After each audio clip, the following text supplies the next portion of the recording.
سيداتي وسادتي، كما عودناكم دائما نتجول من منطقة إلى أخرى، ولنا جولة سنعرفها بعدما نستمع لفضاء القافية بعد قليل.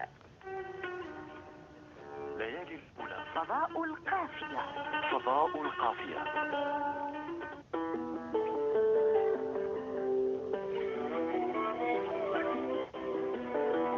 نعم فتحة في وقفة مبدعين وفنانين وشعراء وأدباء في كل مرة راح نتعرفوا عليهم من خلال هذه الفضاءات. نروح هذه المرة من أدرار إلى رحنا سيدي بالعباس. نروح الآن للأغواط، هذه منطقة اللي فيها ناس الأصالة وناس الإبداع وناس الجود والكرم وأهل الشعر أيضا. وأهل الشعر معنا ممثل في السيد والأستاذ جمال جلالي. مرحبا به، أهلا وسهلا بك. مرحبا. أهلا وسهلا بكم وأهلا وسهلا بالمستمعين الكرام.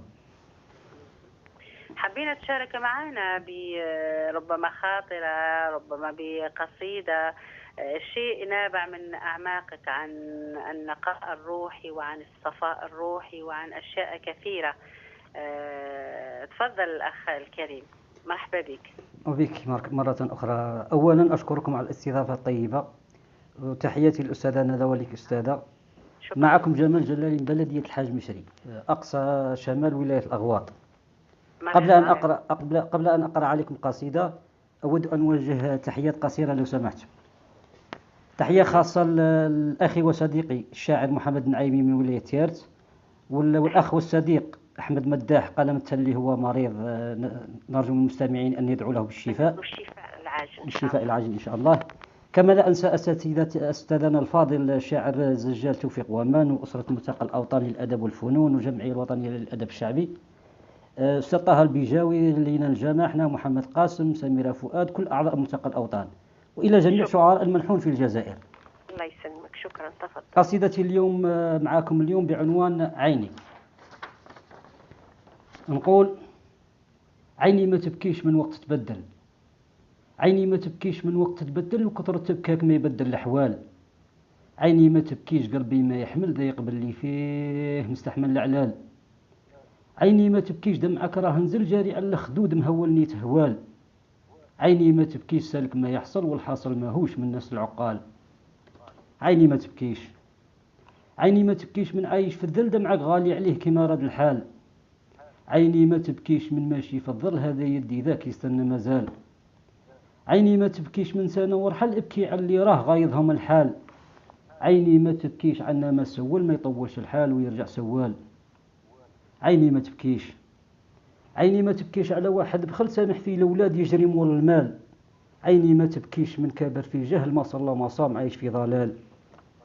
عيني ما تبكيش من فارق عجل، قضى يصلح وما يرجع محال.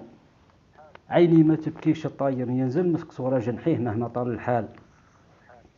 ابكي يا عيني، ابكي على اللي راه صابر مستحمل، صابر على الهموم كثرة الأثقال. وابكي على اللي راح فارقنا ورحل، من الناس الزينين ما زالوا في البال. ابكي يا عيني على ولد مأصل، صبر مكفيه ما يهدوه جبال. وابكي يا عيني بكيك ما هو ذل، شكوانا لله كي ضاقت الأحوال. ابكي يا عيني دمعك راه طل، من كثر تبكاك حيرتي عقال. وابكي يا عيني من وقت تبدل، كثر تبكاك ما يبدل الأحوال. عيني ما تبكيش، عيني ما تبكيش، معنى راه وصل بكلام الموزون زايد له تفصال. يا فاهم معناه فسر وحل، المقصود بكايا ماشي متدلال. اسم الشاعر نذكره يا من سول، جاي يبدي لبيات سماوه جمال. ولد الطاهر بن منصور ما ينكرش الأصل، معروف النسبة من آل جلال. والصلاة عليك يا طه المرسل، محمد شافيعنا بدر الكمال. ألف صلاة عليه بالقول مفصل، تربح من صليت بالقول والأفعال. صلى الله عليه وسلم. شكرا لكم أستاذة.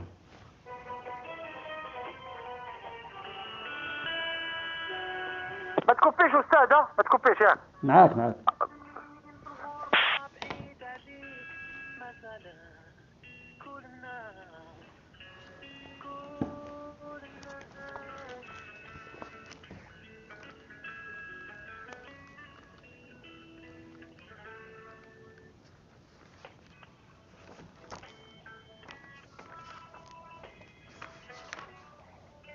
شكرا جزيلا لك الأستاذ جمال جلالي. صح لسانك. شكرا لك أستاذة. في حلقات أخرى إن شاء الله. شكرا لكم على هذه الاستضافة الطيبة مرة أخرى، وتحياتي لجميع المستمعين الإذاعة الوطنية. شكرا لك أستاذ.